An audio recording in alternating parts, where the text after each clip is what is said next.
Okay, I think I'm in. You are in. Do you usually, the other PowerPoint, do you usually put that up on the screen, or did they have that separate? They don't have it separate, but kind of up to you whether you feel like what it's showing you is relevant to what you're talking about and helpful. Perfect, okay.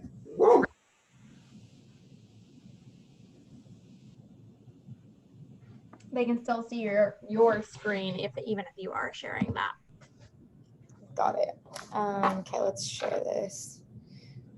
So then we gotta share screen. Let's go to. How do I usually do that? I'll give people a couple more minutes to get in. And then I'll do their accountability. So you'll be able to skip over that part.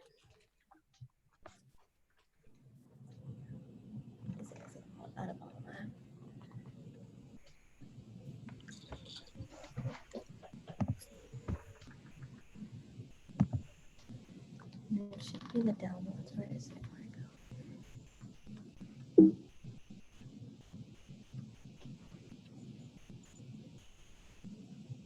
What does that look like?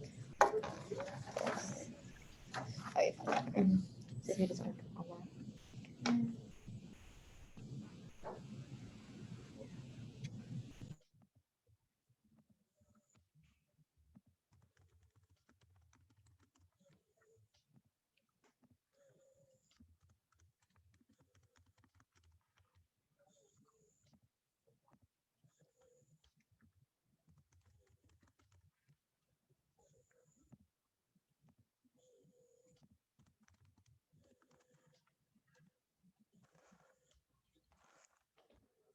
Hi, I thought I heard a doggy.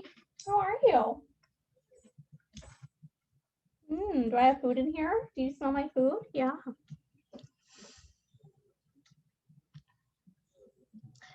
All right, I'm gonna go ahead and get us started with our accountability so that we don't cut into Danny's time too much. And then I'm sure a couple other people at least will be joining us unless there's something miraculously happening that I'm not aware of today.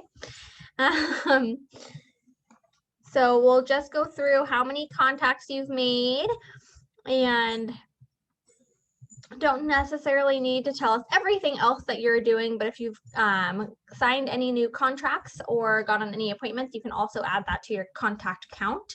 Bart, you want to get us started? I just added in a couple new contacts, and then I also made an appointment to talk on Friday morning to talk with my the person who owns the house that I'm renting. I think when my wife and I buy the house and move out, I think they may want to sell this house. So I'm going to meet with him and his wife on Friday morning and talk to them about the house and then see if they may be interested in selling it also. And then I also did my ethics class this morning. Did the whole class this morning, so got through that. Good job. Thanks. Alicia? Oh, I'm sorry. I've been unmuted this whole time. I hope my room wasn't noisy. So I've made one contact since yesterday. What else have I been doing? I did my headshots today. I've been exploring the MLS, just learning the hot sheets or the hot pages where I can kind of zero in on a neighborhood. And then I had downloaded the HomeSnap app so that I can kind of see like the neighborhoods at a glance too. You can kind of tell like which houses have been sold on particular blocks. So, and then I've also been exploring the KW Connect with trying to find some referrals like back in my hometown area to see like what kind of agents are around the Milwaukee, Kenosha, Wisconsin area. Because I wanted to kind of have a plan when I reach out to my friends back in Wisconsin to kind of maybe have somebody in mind or not. It doesn't really matter. I don't know, but I just wanted to kind of see what was out there. And I've also signed up for a few things. I signed up for that class, the Facebook class through the MAP coaching. That starts in August. And I did the Twilio subscription, and I feel like there was one other thing I did too. Probably just the headshots, actually. I just did that this morning. So I'm going to be able to move forward with my marketing materials, which is really exciting. So Good. Jacqueline?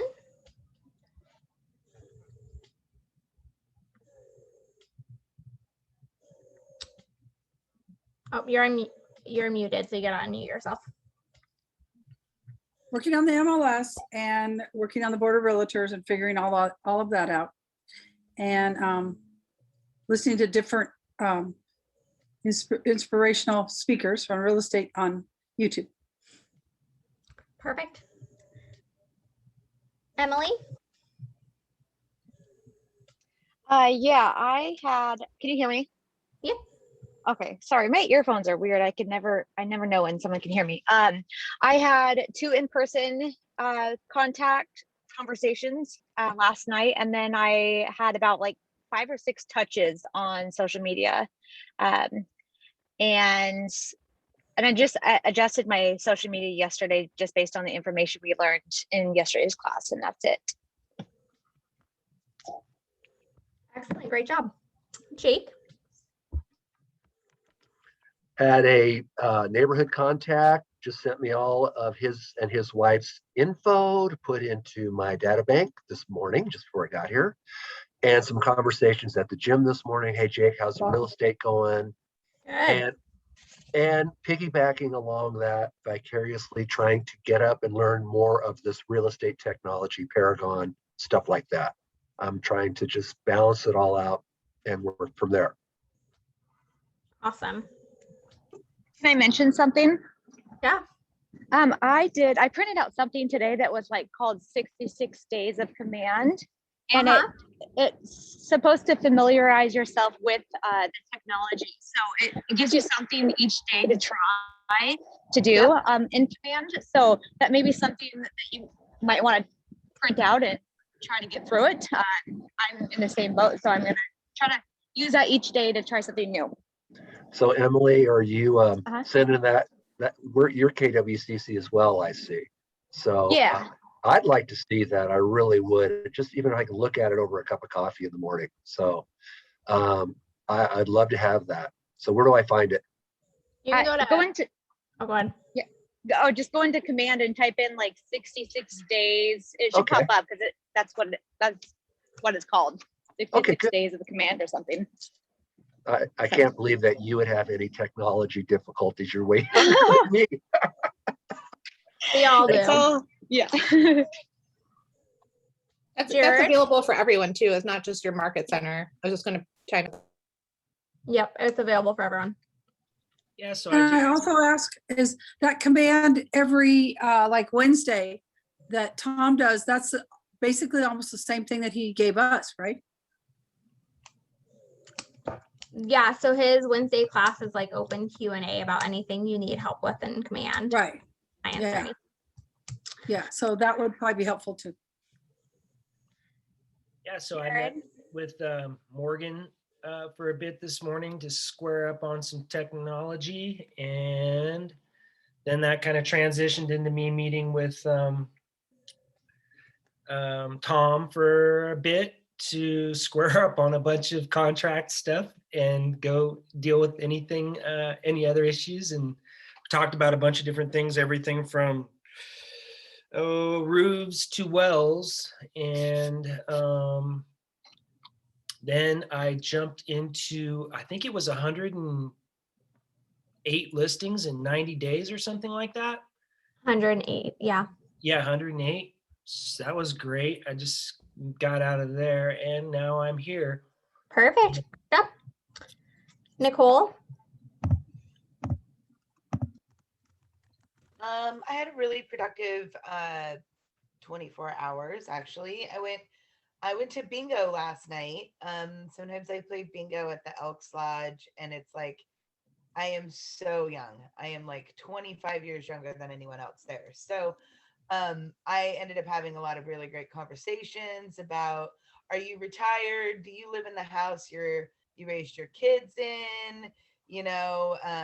Good. Basically, do you live in a retirement community? Just like some natural organic conversations about what their living situation is like, just sort of get to some feels out there about anybody thinking about putting their stuff on the market. And then I followed up on something that someone had said to me about a house they had seen. I was actually talking to them about thinking about putting their house on the market. And she's firmly not interested in that, but she did tell me about a neighbor that she had noticed. The man who owned the house had passed away, and his daughter's been there for a few months fixing the place up. And so I followed up with her, like, hey, do you have the address of that place? She sent it back to me. It's not listed. I, looked it up on Google Earth. So I'm going to get together like a little packet, like, hey, here's what the neighborhood looks like. And my title person has like listing kits Yep. that they can hook me up with. So I'm working with her to get one of those, and I'm going to go kind of just knock on the door tomorrow. And Susan's going to go with me since she's a neighbor. So I did that. And then this morning I just did that list I've been doing by hand off the top of my head of who I should put the contacts. I added like 30 of those into Command. So Excellent. Great job. Kimberly?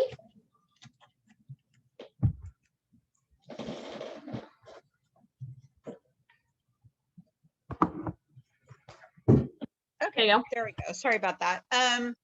So, okay, what did I do? I've actually done a lot. I worked on updating and making current some more of my database. And then I actually went to a function yesterday. It was SIP of Summer. It was Eugene Realtors Young Professionals Network.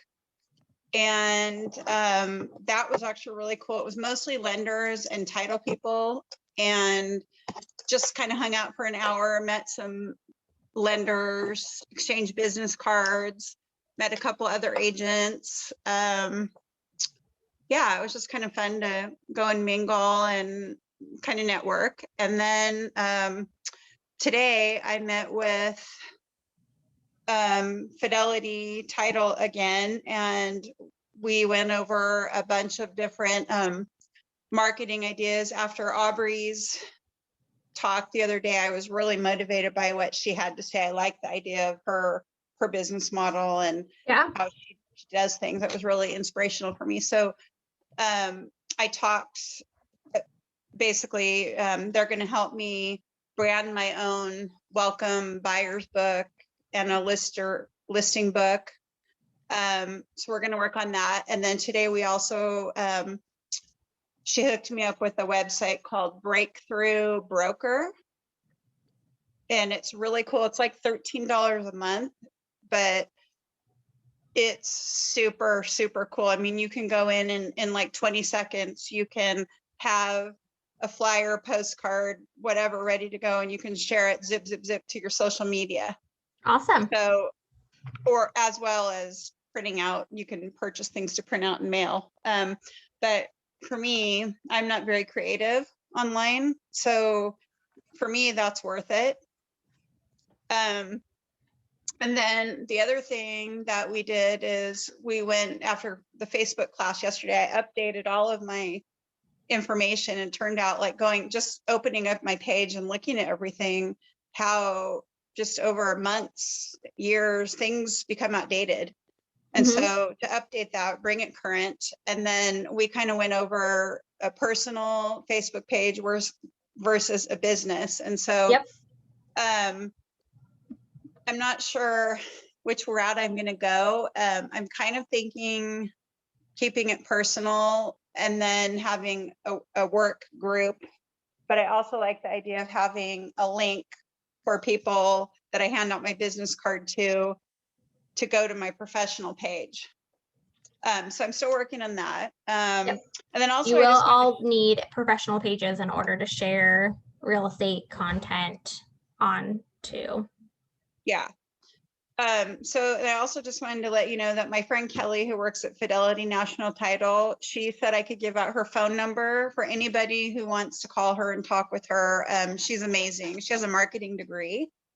And she has a couple people that she works with on her team, and she's amazing. So if anybody wants that, should I put it in the chat? You can. Maybe. Yep. We'll be bringing in title towards the end as well. Okay. Talk about different things that they can do. But yeah, you can share that in the chat so anyone can take note of it.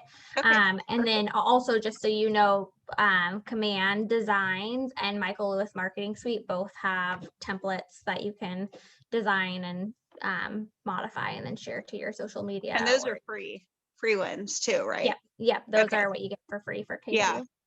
Perfect. Okay. And not last but not least, Briley. Hey there, sorry. Basically, I didn't get as much as I wanted to do done. I worked on the NAR or NAR module, and then I had some personal stuff come up last night. So, yep, that's about it. Good job. All right. Well, Yep, I thank am you. going to introduce our amazing instructor, Danielle Philpott, who is on the Terry DeBose team. Danielle was born and raised in Lane County. She graduated college magna cum laude with a business admin degree with focus in marketing and management from Northwest Christian University. In her free time, she spends time with friends and family, playing with her son Maverick or renovating her newest project with her husband. So she's going to be an excellent resource for you guys. She's really done an amazing job coming into the industry and blowing up her business. So I'm excited for you to get to know her. Oh, and also reminder, so we do send feedback forms after each class to give us feedback on the content and the instructor. And it's really important that you guys fill those out. So you should see one from Aubrey's class in your email. I think only 2 people had filled it out, but it's really important, one, so that I know that you're getting the content and the instructors are delivering in a way that you are enjoying and getting benefit from, but also 2, if a instructor ever wants to become a Keller Williams International certified instructor, then they need those feedback forms after teaching as well. I haven't actually seen any of those feedback forms. Is it from you, or is it like, what's the email look like? Yeah, and it has a little Google form link, so I'll make Okay, sure. I haven't even noticed those. Okay, I'm not sure I'm getting it actually, because I see all my messages from you. Okay, I will make sure you're on the list. Okay. It should be everyone that attends each day, and you've been on the attendance. Okay, perfect. Thank you, guys. See ya. Hey guys. Okay, so I'm going for a 5-star review because now I heard there's reviews. So now I have to win the review thing. But anyways, okay. So we have some content to go over through KW, and a lot of this I was reading through it, and like I totally remember a lot of these being super, super helpful for me when I started. So it was a good reminder, and a lot of the stuff that I saw when I took Bold before. So a lot of really good stuff. So we'll go through, but definitely if you guys have any questions for me, I'll definitely sprinkle in like some personal things that I do, as well as things that I know that different agents that I work with a lot that they do too. So hopefully we can get it even a little bit more personalized. And feel free to, you know, ask questions. I feel like super passionate about this topic. I don't even remember who told me this, but it was a long time ago. And they said, if you control the lead, you control everything. And it's really true. I mean, if you can bring the lead, we can figure out what to do after. Like we can go learn how to do a CMA. We can go talk to title. We can go talk to escrow. We can do all that. But if we have the lead, we have the business. We can go learn what to do next. So I was just talking to a new agent, and he was like, well, they told me to do this. What do I do next? And I'm like, perfect. You got the lead. Like you nailed it. Now we just have to go figure out what to do, but that's totally fine. Nobody knows what to do at first. So that's my little spiel on lead generation, but it's so important. And really, you know, especially you get a couple going, it's like, okay, now don't get bogged down by that lead. Keep going to get more leads. So we're going to talk a little bit about that today and just go through. Tell me, do you guys have slides or anything from this chapter in your book, maybe? somebody. Do you mean like that we got emailed ahead of time or just in a book? Yeah, or I don't know if you guys have the book, so I didn't know if we were. Oh, yeah, I think I have the book. I have the binder. Okay, perfect. Well, we'll just go through sort of like daily goals. We have some videos to watch too. So lead generation habit. Now, you guys might have heard something on this before, but this is super, super relevant. So you guys are doing your check-ins. This would be a daily goal. I actually have an Excel sheet that has little boxes that I can check every single day. And this looks very similar to mine today, but add 10 new contacts to your database. Speak with 10 people in your database and write 10 handwritten notes. So that's 30 activities a day. And then weekly, we're going to go to 10 homes. So previewing 10 homes, if that's an open house or if you're clicking into a box, something like that, to get your inventory knowledge up. How do you guys feel like, do you guys feel like that's going to be a new activity, or are you guys sort of there already? I just activated my, what do you call it? I can't even think right now. the lockbox thing, whatever. And okay. So I'm so overwhelmed with everything that I have to do right now that I really need to start scheduling in some time to go to some houses. And I think just figuring out how to unlock that box is going to be a good learning curve. Perfect. Well, if you need help before the class, come to my office. I'll tell you guys where my office is after that. Yeah, I do have a question on that really fast, Dewey. Yeah. How do you know if it's vacant? Yeah, so that's I think in one of the show homes, but we can basically what you do is you go into RMLS, and on the right side, it'll say like if the property is vacant, if there's a tenant, anything like that. You'll also want to always look at the private remarks, because right now there's a lot of things they're adding in there that are like, hey, it's going to go active, but don't show it until this date, or text me or call me before you show it.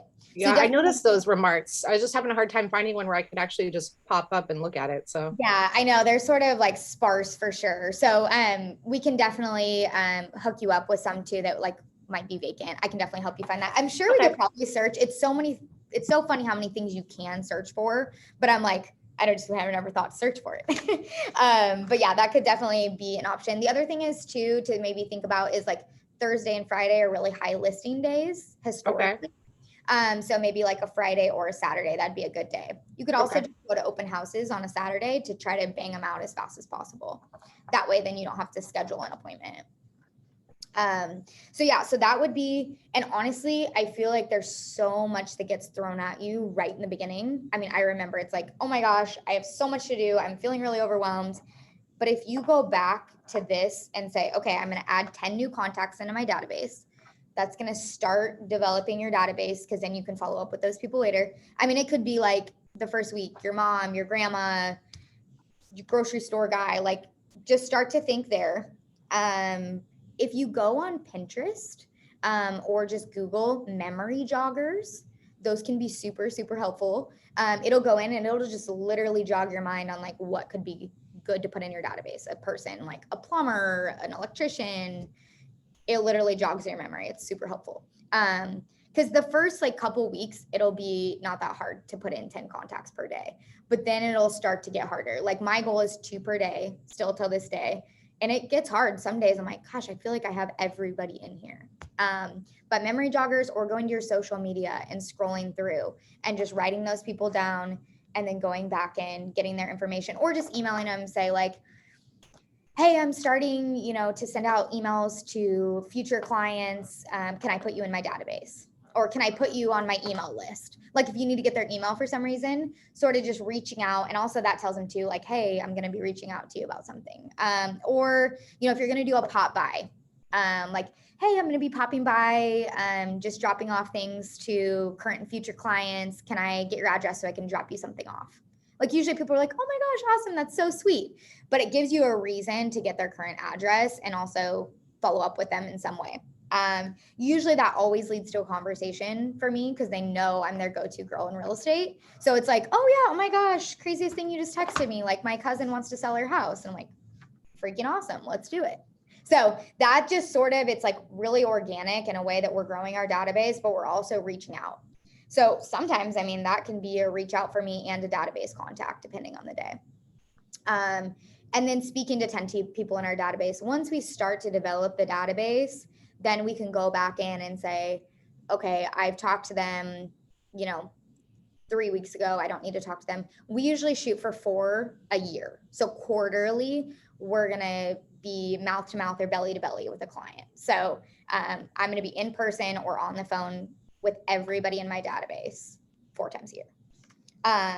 So that's our personal goal, but that can change for you depending on where you're at in the business and how you feel like your clients are responding to you. And then 10 handwritten notes. I love handwritten notes. Our team loves handwritten notes. We're huge on them.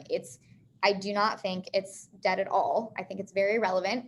I a lot of times go on Facebook, like I see who's had a baby, who's had an anniversary, who has something to celebrate, maybe a promotion at work. And I love to I have a bunch of fun cards in my office and I'll just be like, oh my gosh, I'm so proud of you. Like, I can't believe you got a new job. Like, that's amazing. Or like, you've been working so hard for this. And I'll just send them a handwritten note. I'll put my card in it. And I always make those super genuine. I don't go off like a script or anything. I'm not exactly a script type of girl. And I just write it out. I'm like, hey, like just shouting them out. People love to get those. Like people I just like all day, if I meet somebody, like they're getting a card from me. If they've made an impression on me in any way. Like I just had somebody service my husband's truck and he did a phenomenal job. And I just told him he did a phenomenal job. And that's what the card was you did a great job. And I think you're great at your job. And it wasn't anything like, hey, I want to sell your house. Do you have a house? I don't really care if he has a house right now. I'm out being me and being genuine. So that's my goal. And that the handwritten notes do get a little bit harder, 10 per day.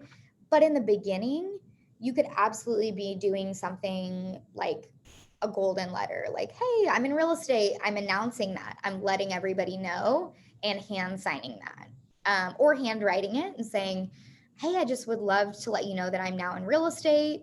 Blah, blah, blah, blah, blah. We can go over a script for that, but blah, blah, blah, blah, blah. If you know anybody looking to buy or sell in the next 12 months, I would love a referral from you. That could be a really positive, genuine handwritten note.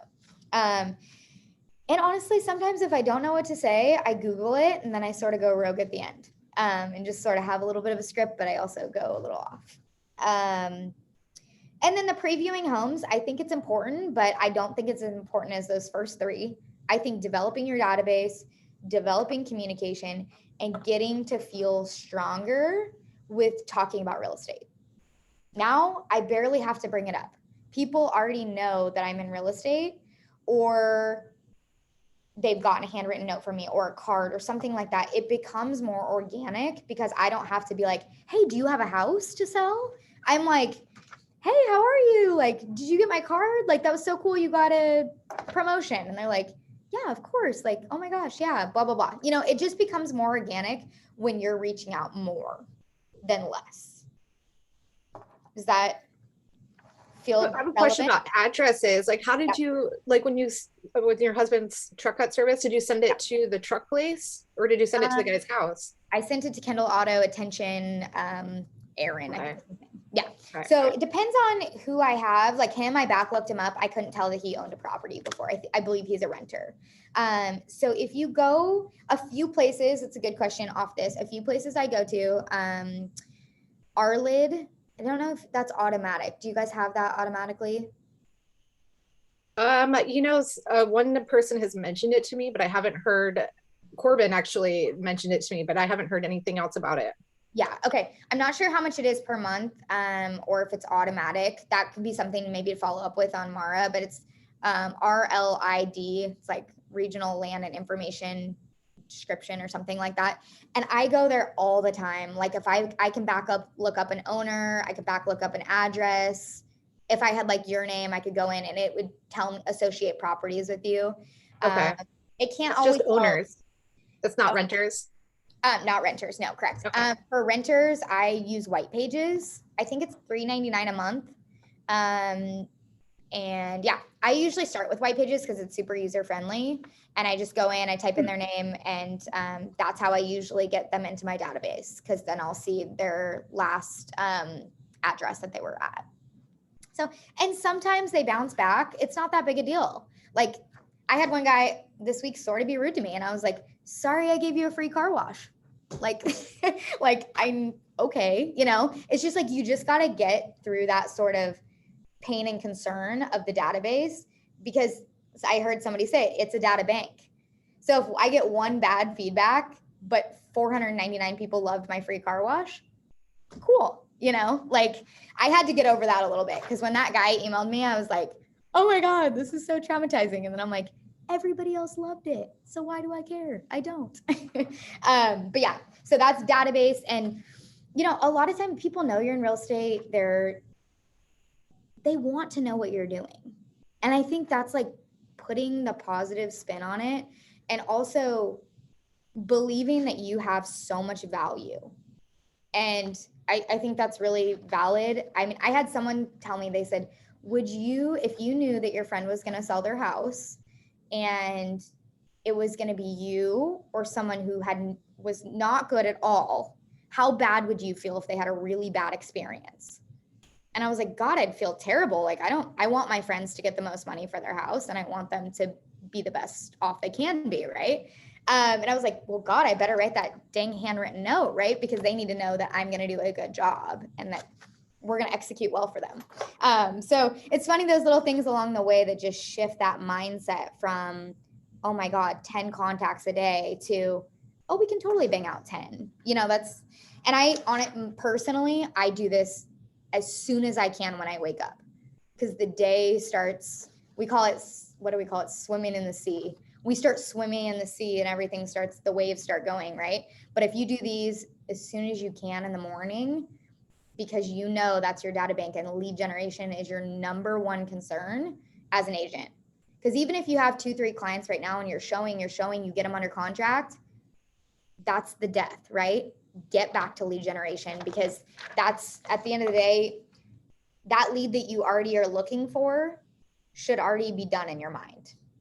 It's already executed, because you know you'll execute.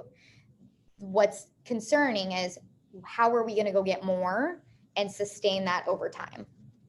Because you could meet somebody and they could be 6 to 12 months out.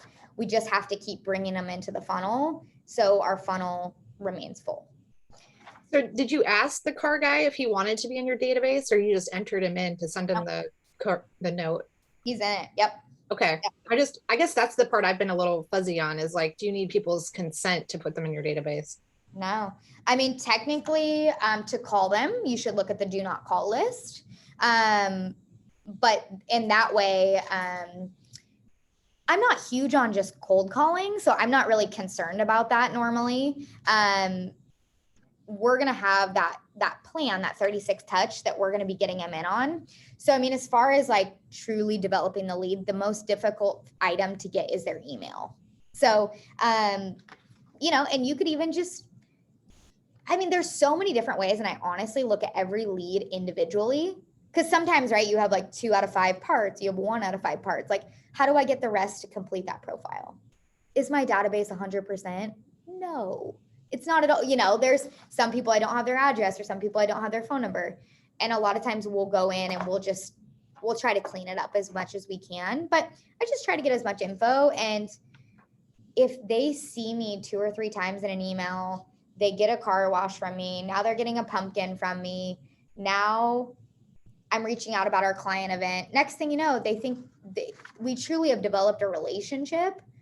And then when it comes to sell their house, I had someone call me this year. I had no idea who she was. No idea. Like, could not remember what she was talking about. And that was, I mean, again, my coach told me, she's like, if you start relying on your memory, you're done for, because there's not enough memory that can hold what we need to hold to be generating these leads.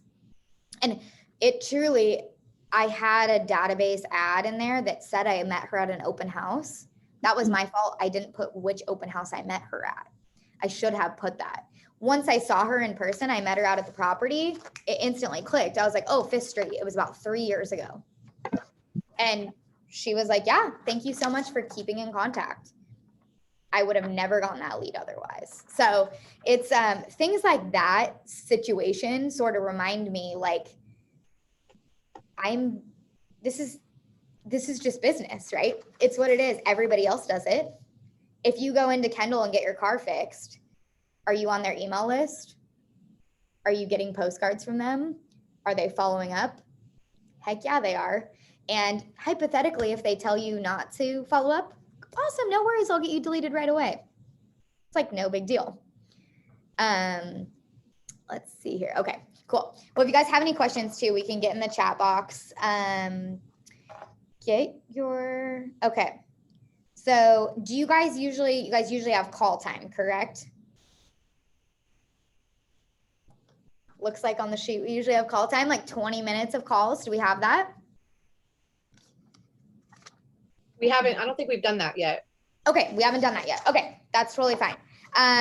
Let's see what we have here as far as script options and see if we can go through those and see if there's any questions. Let's see here.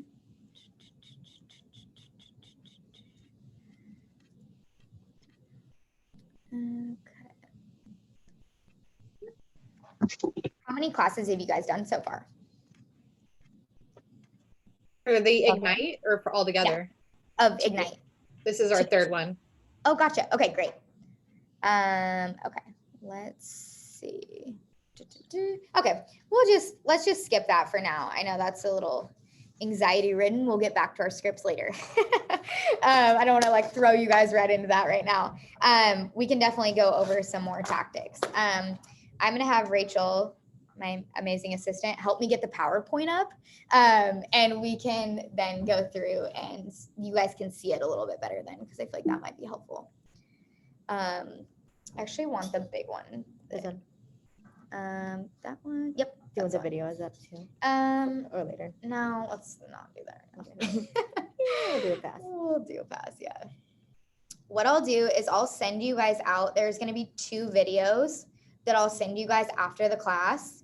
I'm like the least techiest millennial ever. And I'm not really sure how to get that on there right now. So I'll send you guys the videos. And I actually remember watching both of these videos in Ignite. So I'll send those to you guys after in an email. And we'll just keep rocking on the content so far. Any questions so far on that stuff?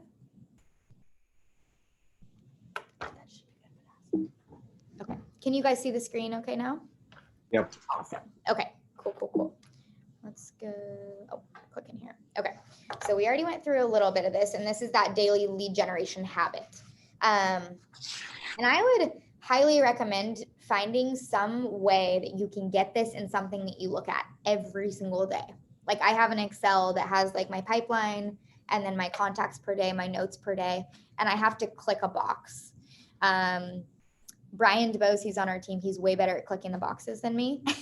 I tend to maybe do like 2 days in 1 day because that's just how my brain sort of works better. He's more like a daily habitual, this is what I do every single day. So I think that could kind of come into your personality type too on how you best work and when do you best work.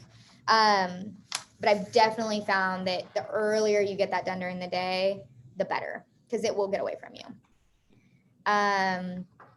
Okay, so we'll skip that call thing for now until I find you a script. Okay, handwritten notes. Do you guys want to take like 5 minutes and do 2 to 3 handwritten notes? Do you guys have that, the supplies? You guys want to do that? Okay, let's do that. And I'm here for any questions. And I'll just set the timer. We'll do 5 minutes. And let's just think of people. If you guys need help thinking of someone who you could write a note to, let me know. But a great place to start would probably be just letting them know you're in real estate. And if they know anybody who wants to buy or sell in the next 12 months, you would love that referral from them. So just go into asking for the referral. Just say, hey, I hope everything's going really well for you. You know, something sort of like that.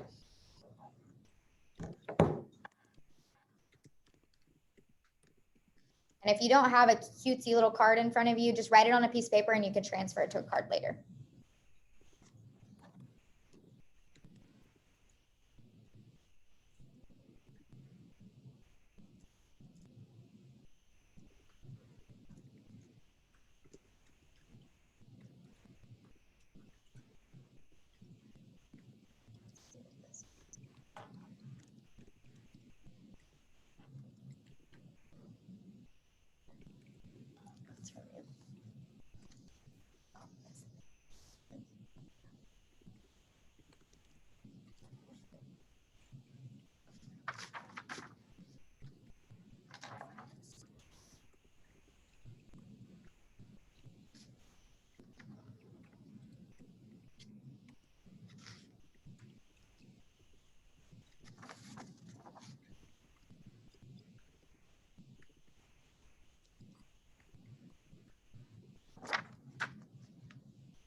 Did you see my chat? Are you there? Oh, that's. I don't think I got your email. In case I missed the videos, can I have your email? Oh, okay. I haven't sent the videos out yet, but I will do that here. Do you wanna But I get- seem to miss them. So miss things that come by email. So Oh, no maybe worries. you- Actually, I'm going to send them after the class is over, that you guys can watch after. We'll end a little bit early. I don't have all your guys' emails yet. So, okay. yep. So I'm at a 4.5 right now, so I need to gain my half a star back. Okay, perfect.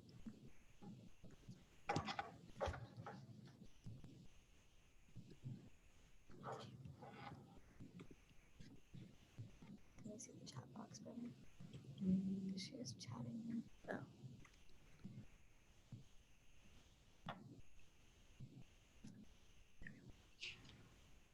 Scroll down. Would drop the link with the 2 videos. Oh yeah, good idea. Yeah, I can do that. Yeah. Rachel's gonna drop the videos in the link for us here.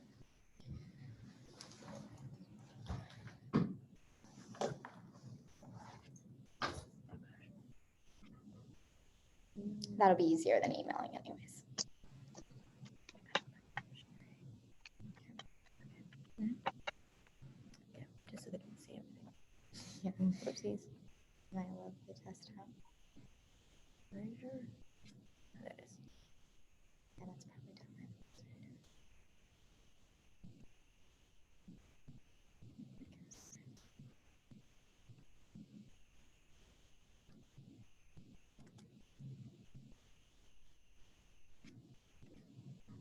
Yeah, we can all mute it. We can all mute after this too. Mhm.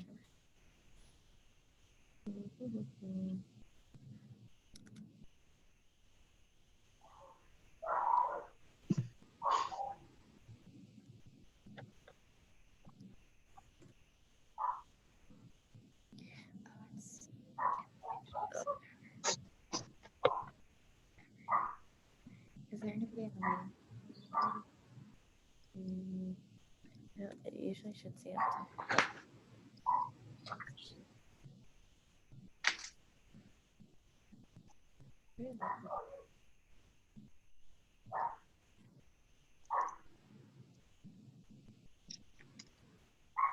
Okay, we have about 30 more seconds on the notes.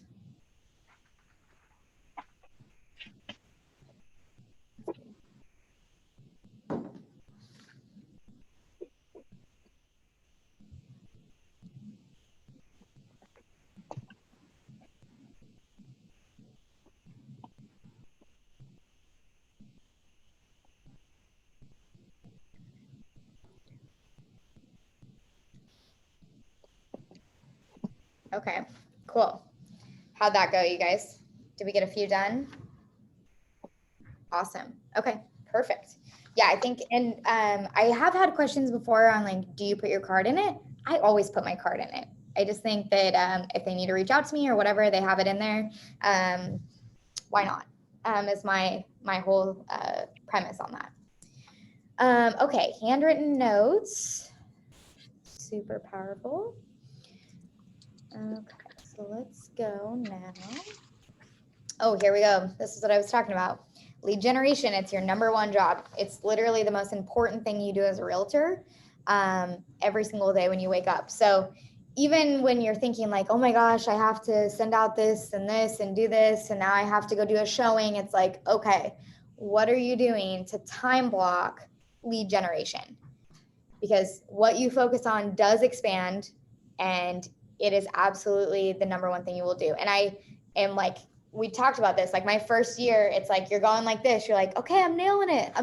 Like I'm getting clients. And all of a sudden you're like, oh my God, I'm so busy. I'm so stressed. And then you get more clients. And then you don't want to be on that wavelength of like, I'm getting new clients because I'm doing everything that I need to be doing. And then now I'm so bogged down with them that I'm stressed out. And then you go get more. We want to make it more consistent. And lead generation is the number one way that you create consistency in your life and your finances. Because if you're always generating those leads, you'll find time to get those other things done if you're properly executing your calendar. So time blocking is something you'll hear. And honestly, time blocking has really changed my life because I am not a natural time blocker at all. I get my things done, but I'm not a natural time blocker. So knowing where you're at and how you do that is super important. But blocking lead generation out as something on your calendar every single day as an appointment is super important. I mean, my husband will call me and I'm like, hey, I'm at an appointment right now. He does not need to know that my appointment is with myself and my appointment is with my business, and it's important and it won't change. I mean, short of like a very emergency, that doesn't change every day for me. And I think that that's good to know. I struggled with that maybe at the end of year 2 when I started to get more clients, and I felt like I was like, hey, when are you free? When are you free? And I was going out and I was showing, right, when they were free. Then I started to get a little bit smarter and I was like, my lead generation time is right now. Are you guys, and they don't know that my lead generation time is right now. But if I say, hey, are you able to meet at 2 or 5 o'clock today? I have either of those times available for a showing. I protected my lead generation time right there by just giving them a choice of which one options they were. And if they'd say, oh no, either one of those work for me, I'm like, oh, no worries, let's get it figured out. But if I started with that, I was able to protect my lead generation time. So that took me a while to learn, and I was exhausted there for a while. And I also think that that will help protect burnout from feeling like you're on a roller coaster a little bit. Okay, let's talk about making it happen, prospecting. So we've talked a little bit about our leads, which then we need to bring to appointments, agreements, and then contracts. Leads are the first thing I would say. Usually, I mean, it's hard to get the lead, absolutely, but converting it to the appointment, I think, is where the true skill comes in. We want to get that person a personal relationship and helping them on an individual level versus, hey, I met you at an open house, let's put you in my database. No, let's set an appointment and talk about your goals. Where do we want to be? Okay, one second. I've got, I think, some more peeps wanting to come in here.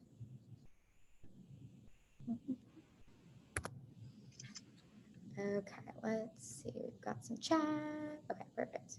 Okay, so we got a couple questions here. Let's go over those. How many hours do you lead generate per day? This changed for me. So I used to lead generate 3 hours a day. I now lead generate about an hour and a half a day. And I usually do that in an hour block and then a half-hour block. It gets easier. It truly does. It feels really hard at first. It gets easier if you're doing the right things, because then you have the database to follow up with. When I was first starting out, I was having to develop the database and follow up with the database. So I think it got easier for me because of that. What hours? I am like a 9 to 11 type of person, or like 9 to 10, and then 2 to 2:30 is usually like my normal block, depending on the day. But that's on my calendar. Just turn on your doorbell sound in case. Oh, thank you. That's so sweet. Somebody did that for me because it doorbelled. So yes, I think, and that could depend on for you, like what that looks like. Like for me, that's around, I get to drop my son off to daycare every day and get to have that morning time with him before my day gets crazy. Because a lot of times I will do showings in the evening. I still do a lot of that. So, yep. And where do I gather leads? Perfect. For me, my database and my sphere. Here we go. Let's get this chat out of the way here. Okay. Can you guys still see the screen okay? 4 C's of prospecting. Can we see that still? Okay, cool. Capture, connect, close, and cultivate. We've been sort of talking about that, like bring them in, connect with them, close them eventually. Let's get to our sphere. Okay, so you were asking where I get most of my business. Most of my business currently comes from my sphere of influence. So people who know you, trust you, and may do business with you. So that's somebody you know. I have mets. I would say like a met is somebody who you meet at like an open house. So we met them. I did not know them. it's Eugene, so a lot of times somehow I'll end up knowing them in some way. I try to make that connection quick, but if I don't, they're a Met until they're in my sphere. But usually that's more of like, I'd say like a Met lead. A sphere is like, say a friend of a friend who is a referral, or somebody I know from high school, or somebody I know from college, or somebody I know from playing sports. That would be a sphere of influence. So I focus a lot of my energy on my sphere of influence because I know that they like, and they trust me already. I don't have to build that. They already know who I am and what I do as far as my personality is concerned. So now I just have to talk to them about real estate. And then that usually is a natural progression. But sphere, sometimes you'll call it database. That would be the same thing as like a sphere or a database. I did open house a lot my first year. A lot of that. I mean, I would do a split Saturday. So like I would go like 11 to 1, 2 to 4, just so I could just do it in one day, or I'd go 1 to 3, 1 to 3 Saturday and Sunday. That was before I had a baby and I didn't have like much of a life, to be completely honest. Now I try to do less open houses, just so I can spend more time with my husband. But I still think they're super, super relevant. And it gave me people to follow up with, and it gave me people to have a win. And I think that was really important.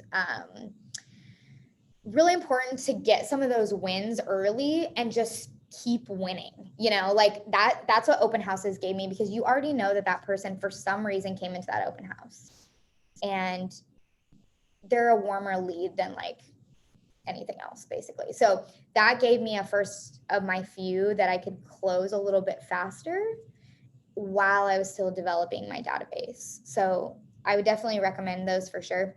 And two, I think it's just really good to start like feeling more comfortable with being like, hey, do you guys have a house? Or like, just, I remember wanting to like puke a little bit in my mouth when someone would be like, you have to go talk to someone about real estate. I'd be like, no, thanks. Like, that's not something for me today. Like, I was very nervous. So I think open houses, they're expecting you to be there and to talk to them about real estate. So that is like a comforting fact of knowing like, I am here to be a professional and I know what I'm talking about. And you get the chance to just like talk through it, I think. So open houses were really good for me. I like have zero filter now. So that was really positive. Okay. When do you time block to add to your sphere? That is for me, the same lead generation time now. It's the same for me. I just like do my ads and my follow-ups. Rachel's sitting next to me and she's like, I do your follow-ups. Now Rachel does help me add my follow-ups. So I can have more time actually connecting with people. That's my goal now. But at first I was doing it simultaneously. Any other questions? Okay, cool. We're rocking along here. Little chat box here. Okay, getting it again. Prospecting, influence. Okay. Fill out our sphere of influence. Okay. Let's see. Do you guys, I'd say, do you guys don't have your books in front of you? Or do we? I have my book in front of me. You do. Okay. Is it Aisha? Is that how you say it? Aisha. Aisha. Okay. Sorry about that. Aisha, could you go to page 22 and tell me what you have there? I should have pulled my old Ignite book and see if it's the same. It says your turn, sphere of influence. Your turn, sphere. Okay. Does it give you a list to? Yeah, it starts with immediate family, past coworkers, relatives. Okay, perfect. Just in case anybody doesn't have the book, could you give us the categories that we're going to focus on, and then we'll do 10 minutes to focus on that list. Could you tell that to the group? Oh, sure. There's a bunch. Do you want me to read all of them? Give me the top 5. Are you sure? There's a lot more. There's a lot more. Immediate family, hobbies, sports groups, personal services like hair and nails. Okay. Your friends. Okay. Home or auto repair. Okay. Relatives. Okay. People from church, a club, or a volunteer organization. Okay. Amazing. This is like totally the memory jogger, and I like get new ones all the time. So this is perfect. So let's do this for 10 minutes and let's make it a competition. Whoever gets the most people, you don't have to have their address or anything, just the name so you can follow up with the address later. Let's make it a competition. Whoever gets the most is getting a Starbucks gift card from me because Starbucks is life. Okay, let's go. I'm gonna hit 10 minutes. Let me know if you guys need help, but let's do 10 minutes of adding this. And this should get you for the week, your ads, if you can get enough. So let's just knock that out. What? Oh, amazing. You're the best. Can you get my charger too? Yes. Can you get a charger? Okay, thank you.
Okay, you guys, we have 4.5 minutes left. Just a little countdown.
Okay, we have 2 minutes now. Can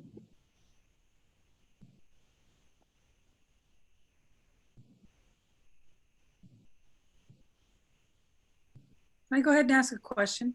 Yeah, of course. So if you have leads, if people lead you to another person, do you give a referral fee or is that not allowed? Are you talking like specifically from, like, give me an example, I guess. Like if one of your friends, Yeah. tells you that their neighbor is gonna sell. Gotcha. Okay. I mean, Yeah, that's, so if they don't Yeah. have a license, if they don't have a real estate license, you can't technically, I think it's $50 is the cap with like tax law or whatever. You can't technically give them like a referral. Like you couldn't pay them for giving you that person. Usually what I do, it depends on the person, but usually if they're giving me a referral, I know them pretty well. Like I know one of my clients, she's like obsessed with craft cocktails. Like this girl is out drinking cocktails whenever she can. And she gave me a referral, and it was, she works at a medical facility and it was a doctor she gave me a referral to. So I put together like a craft cocktail basket and made it super personal for her and was like, I hope you enjoy drinking these cocktails while I'm out working. I so appreciate the business. Like, something sort of cutesy like that. And she like loved it. And she was like all over Instagram about it. Like it was so cool. That's what I try to do for any referrals is I think of something super specific to that person that they would love. And I've had people do this back to me too. And it's funny when they do it to me. I'm nice, like, yeah. you're good. I had a lender do it to me actually. I closed my first deal with her and she wrote this really nice note that she had a great experience with me. And she included this like essential oils thing that was for kids. Oh, nice. Yeah. If she totally knew, she had me cornered on the like cute 2-year-old vibe that I had going. And so, and she texted me when he was sick and was like, make sure you use this one. Like he's going to love it. So it was super personal. So I always try to like err on the side of that. It doesn't always have to be super expensive. Like newer. Okay, what? Is a gift certificate considered money? Gift certificate. Technically, could be, huh? Yeah. I mean, I can't give tax advice, but sometimes, say I gave the husband something and the wife something else. Maybe I gave him dinner and a movie, something sort of like that. I just try to take it like really like case by case basis. And I don't always think that like the dollar amount matters as much as like the personal touch. And can you tell me what you give to your clients when you close an escrow? Yeah. I mostly, I work with a lot of first time home buyers because of my age, or investors. That's sort of like my pool most of the time of people. So I really like to give home warranties to first time home buyers because there are, Oh, yeah. So I do that and my team splits it with me. So that's something that I worked out with my principal broker that she'll do that with me. So mhm. that's and I've had so many clients reach out to me. Like I had one like they owned the house for like 3 months and the husband went to open the shower door and the shower door just like blew up in his hand and he got an all new shower door. So like cool things like that too. Like I've had great interactions with my clients because of it. Okay, so not like presents, like, you know, dishes Very, or very bowl rarely or do I something. give like a present unless I know that person like would not use a home warranty. I usually go there. Okay. If it's like a girlfriend, I'll give her flowers. I'm very just, I Yeah. try to be an intentional gift giver for sure. Like I try to make Okay. it super personal. Okay, I think I've got somebody else coming in here. Thank you for your help. Oh gosh, of course. Yeah. And that's I think developed over time, but I would say too, like this is a business. Do not give your money away. And so sometimes people give these like extravagant gifts. Don't think you have to do that for your clients to love and respect you. Do they give their attorney or their dentist a gift when they do a great job? No, they don't ever. So yeah, that's sort of my spiel on that. Okay, so let's see here. Okay, let's go into time blocking. And we're gonna go into the chat here. Okay, do you guys, let's go in and let's watch the video right now, but we're gonna have to have everybody mute. Just heads up on that. So we can go in, let's watch the cold calling with Real Estate Brothers video. If you scroll up in the chat box, I put it in there for you. So we don't have to do the email thing after. So let's watch that and then we'll talk about it.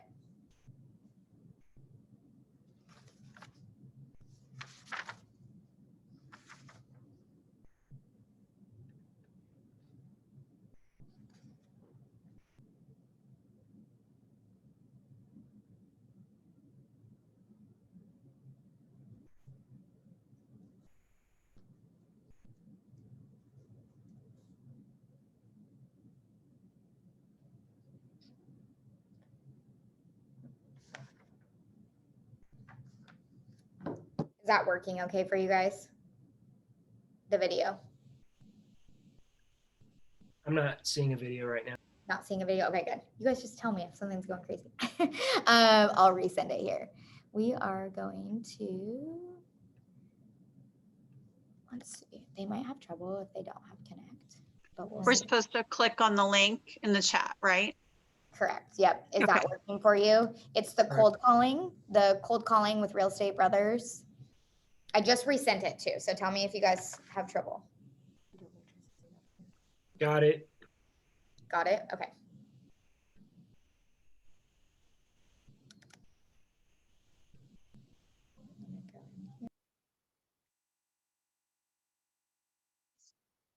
Okay, got it.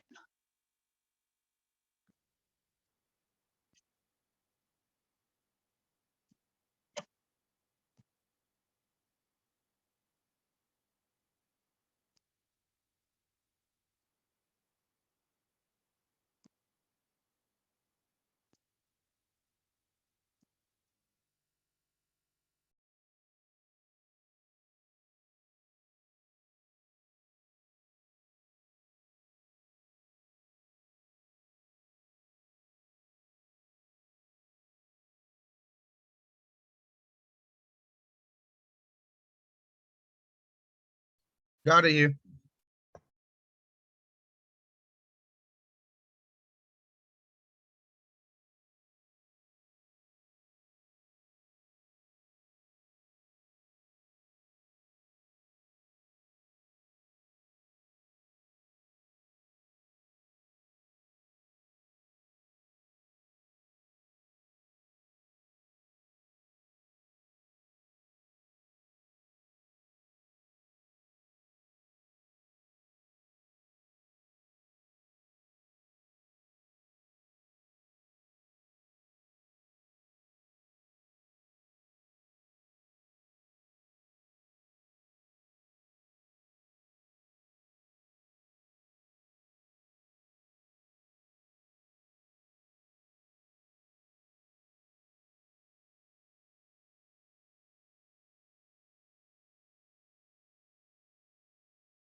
Okay, are we all good with the video?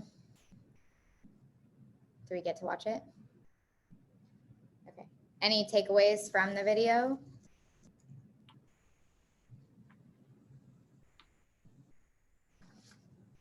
Okay. Where do they get their numbers to call? Yeah, that's they're using Mojo, which is a dialer. Dialers aren't illegal in Oregon. When I went to Bold previously, there's what they called ISAs, and they're using dialers. There's usually a couple people on their team that's all they do is call on the phone all day. And Mojo, I'm pretty sure, can suck in the numbers for you. You know, here's my thing on this. Like, I've never cold called. I don't mind cold calling, but it doesn't have to be your one thing. The video is also relevant to the fact of they're talking about time blocking, and they're talking about doing something that's lead generation. So if your thing is handwritten notes and collecting your sphere or your database, it's the same thing. It's the same concept. But yeah, my guesses are getting it from Mojo Dialer. There's a couple other dialers that I do know. I've personally never used them, but I know a lot of people who have. It depends on how you want to build your business and what you want it to look like. I had someone, oh, go ahead. Oh, sorry. I just recently looked into Mojo if anybody wants to hear the prices. So the dialers, they automatically dial the number for you, like up to so many numbers an hour. And it's just saving you the time of having to manually punch it in. And that's like $100 a month. And then for them to get the phone numbers, I wasn't clear, like if it was a particular neighborhood that they were getting the phone numbers from, or if it was like the whole city. Because I don't know if it was more to get neighborhood specific, like their website was a little confusing, but that was $50. And so I don't know if he had to get the dialer to get the other stuff. Like I was a little, but that's just a ballpark price range. Okay. Yeah, that sounds good. I think, you know, if you love cold calling, I don't know, I've maybe met like 3 people in my entire life who were like, I love cold calling. And they were those ISAs who worked up in Portland that I met. I haven't met a ton of people like that, but if that's, someone told me that early in the business, they said, what you do, even when you first start, matters. Because if, just like they said with the door knocking, I actually used to door knock a lot. Just to get more comfortable, I needed to talk to more people. So I would door knock a lot. And at the end of the day, I was like, you know, what you do, you continue to do. And do I want to door knock for the next 30 years of my life? No, I don't want to door knock. So that's when I sort of changed my strategy to like, I don't want to door knock anymore. What am I going to do in replacement to that that's going to actually provide me more leads, and I get to do what I like to do when I'm doing it? So that might be something to sort of do some like inner thought on, is like, what do I like doing? What am I already good at that I could get better at, and I could provide, you know, a living for my family? Is the notes, writing the notes in the morning, count as part of your lead generation? So that's my coach actually just mentioned that to me this morning. So technically it depends on who you're talking to.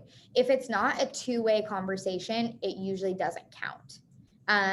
But most of my cards end up being a two-way conversation. It's just 2 weeks from now or 1 week from now by the time it gets out. So I usually don't count those. So I'm going to start upping. It depends on, I think too, it's relevant to think of, how does my database like to be communicated with? What's their age? What's their socioeconomic status? What do they like to do? A lot of the people that I work with, they would rather die than answer the phone. They're 23 years old. They want to text me, and they want to text me whenever they want to text me, and they love it like that. And I'm good with that because I also can control when I text back. So that's something too. Like, I think like when I first took Bold, like they didn't even talk about texting. That was like not a thing. Now, 3 years later, like I think everybody's waking up to the fact that texting is extremely relevant with current clients and future clients. So I definitely text a lot. So what did you replace your lead generation with, if you don't mind me asking? When you decided to stop doing door knocking, what was your choice? Commitment to growth of my database. That was 100% it. I felt like, okay, everybody else is just saying that you just grow your database and then it just comes. And I was thinking, I think you're lying because it doesn't feel like it's coming right now and I feel tired. And then I just said, okay, I have to start doing it every day and I have to be intentional about it. And all of a sudden it just like clicked. And now I just keep doing what I'm doing and I just keep feeding it. So I just keep putting more people in and I keep communicating with my database in a way that's helpful. So, and two, I would absolutely say like, this is to encourage, not to discourage. The more time in the business, it gives you more time to have those closings that turn to referrals because you did such a good job. And turning into, oh yeah, she's my real estate girl. It takes time for that stuff to happen. So that first year, focusing on your database is fantastic because it's gonna have to, those referrals, I probably didn't get a referral for the first 6 months, at least maybe 8 months, because nobody was ready to give me a referral in the way of me being already like their realtor. I should have been asking for a referral anyways, but I wasn't yet because I didn't know that. You can ask for a referral if you've never worked with them. That's totally okay. And once I started doing that, that definitely helped me a lot. Because then everyone was like, oh yeah, people just forget. I have clients that I've done multiple transactions with, and they're like, oh my gosh, I'm so glad you reminded me. Like my brother's looking for a house. I'm like, duh. But if I wouldn't have asked, I wouldn't have known, And that did come up to the on page 23, the time blocking. And I think that's something to really, really think about because especially when you're first starting out, time blocking the lead generation time, I think is super important. And if 3 hours at a time, that's not attainable. Like, I don't think for anybody to focus that long. Figure out where you're optimally focusing. I have like a timer in my office where I just like flip it into 30-minute increments. I'll even like go get a drink, like, I don't know, go talk to my coworker or something for a little while. And then I go back to it. Cause I just don't think like focusing for that long, you're losing, that time. But I've even seen people's schedules that they've showed me before, different realtors that they have. They'll go like a half hour on, half hour off type of situation. It works every way. It's just staying consistent. What works the most. I think it's personality type too. Okay, let's see here. Let's go to our next slide. Okay, prospecting opportunities, discussing different opportunities. So let's watch the next video, which is finding more leads. And then we can talk about that and have some discussion around different ideas I have or you have, and we can start to talk about that. So let's mute and go. I'll resend the fresh link since it was up a little bit. And we can watch that lead video. Okay, perfect. It's in the chat for you guys.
Okay, perfect. Everybody got the video? So I think that's really going back to a lot of what we've been talking about. It's do more of what you like to do or you're already doing. Your kids, your hobbies, your sports, be involved in those things. You're a community resource, you're a home resource. Those are all things that you could bring up in conversation or just naturally they happen, I used to wear my name tag a lot. I just keep losing it. That's my only reason that I don't have it on. But I would wear it to the grocery store. I would wear it when I was headed to the gym to work out, like different places. And people would comment all the time, like super like, oh my gosh, you're a realtor. I didn't know that. I'm like, yeah, I am. And it just opened up conversations that were really natural and organic. So that's one thing I used to do is wearing I still wear it at open houses a lot. Anytime I have it, I wear it. Any other ideas or questions on that as far as like where to find the leads?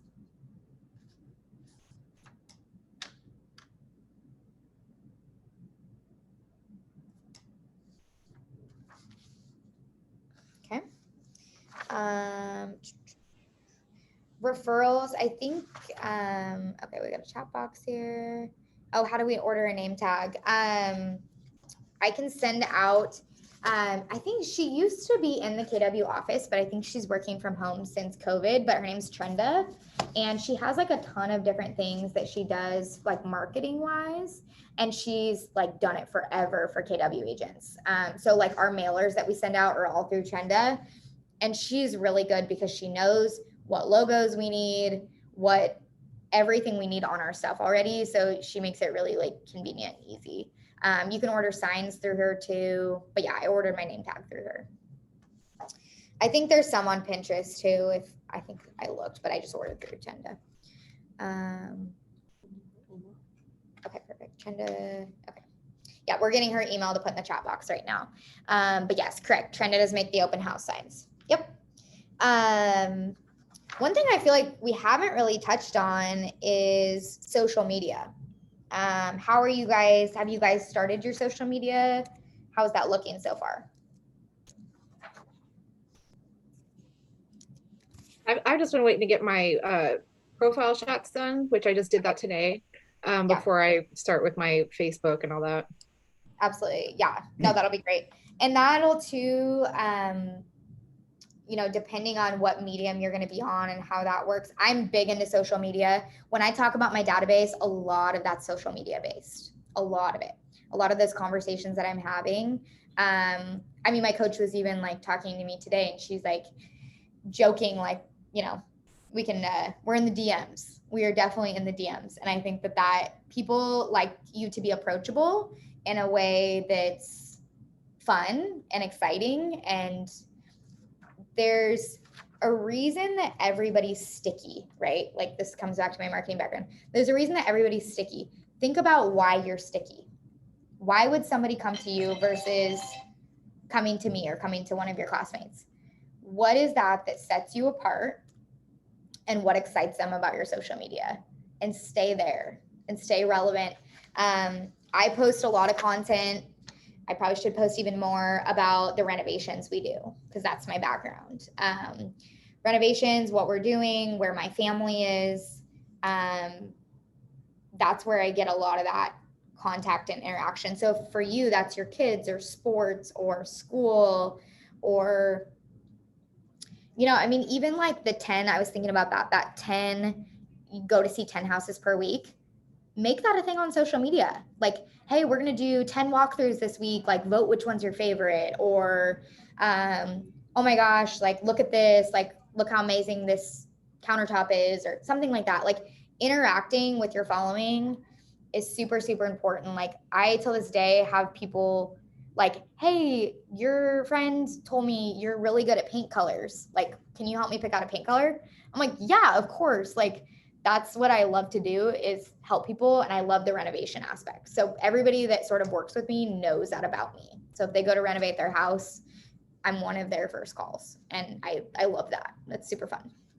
So for you, that's got to be what is sticky about you as a person or as a realtor, and how do you just stick there on your social media? Any social media questions?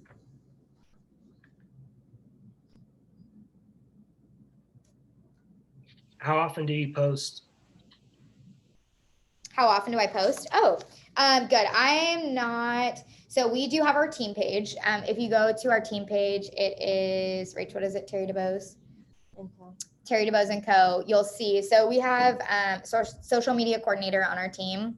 So she does most all of our pendings, pending solds, stuff like that. We're trying to work in definitely more organic content on that because we are mostly just like boom, boom, boom. This is where we're at. So those filter in to me through Terry. So those are obviously as soon as I get a pending, I probably have like 1 to 2 team posts on my page per week. I try to post between 1 and 3 times, like about something personal per week. I'm much more organic and I do a lot more stories. So I'm in stories a lot. So I'll post like today I have 2 pages. One's flippin', like without a G. So flippin_Philpott. I don't have a ton of followers, but who follows me is important to me. Like they're all my clients basically. And they'll just DM me. Like today, my husband was like bleeding and I was just like, are you good? And I tagged him because it was like blood everywhere. He was not good. So just like fun stuff like that. They're like, oh my gosh, like I got like 5 texts. They were like, oh my gosh, what is Calvin doing? Like he needs to wear some gloves. And I was like, I know you guys, like, I just get to interact with my people. And that's like how I try to use social media is more in a fun, lighthearted way. And most people who know me know I'm like a big jokester for sure. Like I'm pretty like, you know, I like to chill and have fun. So I try to portray that. Absolutely. Like if I get too businessy on there, like even my friends are like, oh my gosh, Danielle, calm down. So I think like I try to just be really approachable and post in a way that is truly organic. But I definitely watch, like I want to make sure I have at least 3 to 5 posts a week-ish, depending on the week. What's your database drip campaign look like? Excellent question. We have not done very good about this in the past. And this is something we're actually currently working on, like completely revamping. So we did not have a touch program. When we switched over to Command, we were on a different program previously. And so we stopped that. So I mean, What's the goal? What? What's the goal? What's our goal? Oh, 36 touch. And that's per year. Yeah. So that's our goal is 36 touch per year. And then are we sending that an email out monthly or weekly? Monthly. And then we have, it's like a monthly newsletter-ish style. And we're starting that this month. So that's going to be definitely something new for me. And talking with my coach, and she coaches multiple people on my team. Her biggest thing is, you guys add to the database. She said, this all will become so much easier if you just add to your database. Like we're talking about all these different things, right, that are flying out there. And then every meeting she brings it back to, did you get your database ads? Like that is her main goal for me as a team member, is to add more people to the database. Because when we get all of this going with the 36 touch and the email, it will become more organic. They don't even know why they're calling me. They just know I'm their person. It's because they've gotten touches that aren't me calling them cold on the phone. So I'm really excited to see how that will come about. In the past, we've been a super event heavy driven team, but with COVID, obviously that did change. So we did a lot of things differently this year than we've had to do before because we were super event heavy. We weren't as concerned about our 36 touch email program in the past because we were calling our clients 6 times a year to invite them to our house or to a pool or to an event. I didn't need a computer to do that for me. I was already doing it. So that's been a big change in our personal business, is getting back to the basics on that for sure. So we're doing like literally the same thing that I'm teaching right now is what we're going to be doing. Rachel is handling a little bit more of like what we're going to be doing for the 36 touch on our team. But I do know that if you reach out to Morgan, have you guys talked to Morgan yet? Daily. Okay, good. Yeah, he's like the bomb diggity. Like every time I'm like, Morgan, help me. Like you were like, I need you. He is like a huge resource. So I would definitely like recommend starting that, because if you're adding to your database, but you don't have the touch program, you're going to have to rely on text calls and events. But if you get going with that 36 touch or whatever, 22 touch, whatever you decide, then you can be communicating with them a lot better. So, yeah. So we're improving on that right alongside of you guys. But that's a big deal for sure. Okay, let's see. I notice a lot of people age 50 plus in Eugene don't do Facebook in case anyone cares about that. Haha, I tried to give the business cards up front. Okay. Oh yeah, no, I would agree. There's different demographics. Like what am I? I'm technically like a grand millennial. I'm like a little bit older of a millennial, but like I do Facebook and Instagram, but most of the people that I connect with a lot are on Facebook. It's like a weird thing with my age. So it's like, but I think just find out how they want to be communicated with and then just check how that's going to be in command. Because that's like that's actually in my meeting when I go into a strategy session with a buyer. I ask them, what's the best way to communicate with you guys? And people love that question because they're like, oh my gosh, thank you so much. Like, I love texting or I love calling. Like, and then I just mark that off. And then I know, like, I have clients right now who don't even use DocuSign. I drive to Hidden Bridge like a billion times a week right now. They don't do email. I was only bringing the part up because it's easy to get around Facebook, but I wasn't giving out business cards for my real estate because I don't have that yet. It was for something else. Oh yeah. But if you have what I was going to say is because we're new, so we don't have a website. So if you happen to link your website to Facebook and use your business Facebook as your website, you might run into some issues with some older people. True. Yeah, definitely. And I would get with Morgan. I think you could have a website in like the next 15 minutes if you wanted one, because they're pretty easy. So I would check with him on that. Yeah, they're super user friendly and cute. And I wouldn't spend any money on that. I would just do the one through KW. So check with him on that, on the website stuff, because that'd be good too if you do like another print of your business cards to have that on there. We've been seeing an increase in people connecting with us through our website in this last year. Prior to that, like I could have been like, who cares about my website? Nobody cares. But I think because of COVID and everyone's doing a lot more searching online now, that's become a little bit more relevant.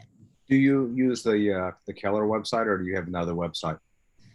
We don't. We have another website that we use, but I have linked different stuff through the KW one, and I'm pretty sure you'll have to go back and look at it. But like what we do is if I post something that's not like a flat lay, like a house or something, I'll go to our website, search the property, and then pull it off of there because I don't want Zillow or Redfin getting all my leads. I want them to drive them back to my website. So we'll put in like, 777 Spyglass, and then it'll be from the website. Does that make sense? Yes, it does. Okay. So your website you have doesn't automatically link to Keller Williams in any way? I don't think ours does, is it? No. Ours is independent. We just have all the logos that we like have to have. Right. Okay. We use Squarespace. That's what Rachel just told me. Yeah, it seems fairly user friendly, but I think we do pay for that. So, I mean, starting out, I'd probably definitely like connect with Morgan and use that one that you already pay for through your dues and stuff. Because I've went on there actually when I've shared links before. Like I know I have one I've shared through my own personal KW page, and it's really nice and convenient. So. Yeah, I'm not that crazy about the one that comes with it. I built quite a few websites, so I was building another website. Totally. Yeah. If you have the capability, yeah, go for it. Okay. Okay. Yep. Become a lead generation machine. My fear of failure was greater than my fear of lead generation. I think that is super relevant quote. It's like, I have never been as uncomfortable in my life as I have been in real estate, but I just got comfortable getting uncomfortable every day. Like I'm less scared now, but you guys should have seen me like the first day. I probably wanted to pee my pants. Like I was like, what do I have to do? Like 100. I remember we did a bold 100 and I was like brand new. And they were like, okay, you have to go talk to 100 people in one day. And I was like, oh my God. I'm like, I'm quitting this. This is insane. Like these people are nuts. And then I remember I was in the Walmart on Green Acres at about 9:30 at night, just like talking to random people. I was like, I just have to hit this and everywhere was closing because I was like at other places after 8 o'clock. And then it was 9:30 and I was like, I have to do this because I said I was going to do it, you know? And I think a lot of that stuff though, that got me, like you guys are already doing amazing being in this class. It's going to get you out of your comfort zone a little bit. I would just accept that that's going to happen and just go with it. Because now when someone comes up to me is like, cut your commission, I'm like, no, thanks. Like, I don't, like, that doesn't stress me out anymore. Right. But at first I wouldn't even talk to somebody because I was so scared. So I think once you just get through those, you just have to sort of get through it and just talk to more people about real estate. And it just, the fear goes away more and more like every day. And that's a really cool feeling. So, but yeah. And I mean, at the end of the day, like your bank account feels a lot better when you have no fear. And it really does. And, you know, I've had days where I'm like, I have no leads. Like I have no leads. What am I going to do? And then I go to bed with like 4 leads because I lead generated. But that's where we talk about consistent lead generation. Like that was my own dang fault. I probably could have had 8 if I just would have lead generated all the time.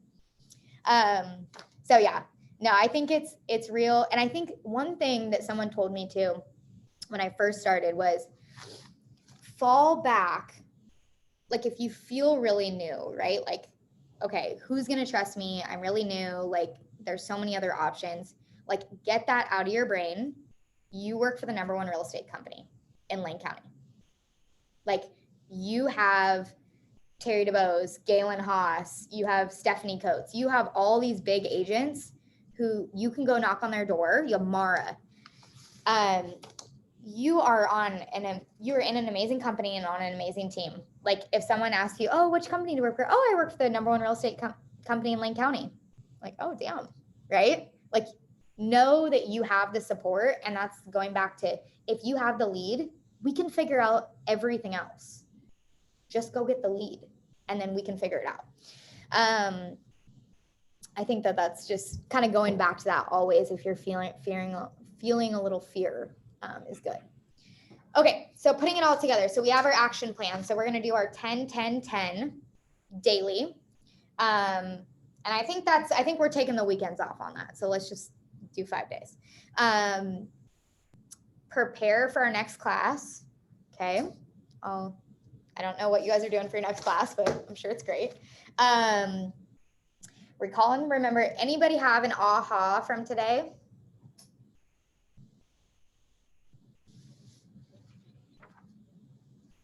I did. Okay, cool. Yeah. Just like adding to the database. Like I've just been really scared to do that because I've been thinking that it has to be people that are looking for real estate or that I've had a conversation with about it and have agreed to be in there. So like knowing I can just put people in there makes it a little easier. Yeah, totally. The other thing too is on command, you can tag different people. So like you can tag an open house or a sphere or something like that, you know, okay, yeah, they're that person. And then later I'll go in, I'll pull lists sometimes, like I'll pull open house lists and I'll go in and follow up with those open house people. That'll help you a lot later if you start tagging early, because I had to go back and redo my tags later. That's sort of a good thing to start with. Any other ahas?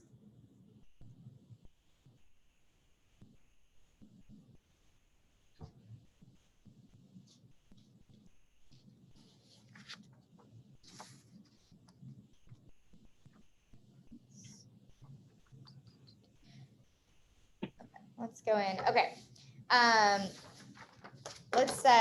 Let's do you guys want to get out at 3? Do you guys want to get out at 3? Sure. Okay. Let's go through, let's do the next 15 minutes. Tell me what you're most nervous about. And we'll just go through and you just tell me. And we'll just talk about it right now. Okay. Who wants to go first? I will. Okay. Okay. So I'm most nervous about getting a phone call. Hi, this is so-and-so, and I'm interested in a property. And then I go, Yeah. Okay, good. That, I mean, just that first initial, like, I'm worried about like script, what to say, what not to say.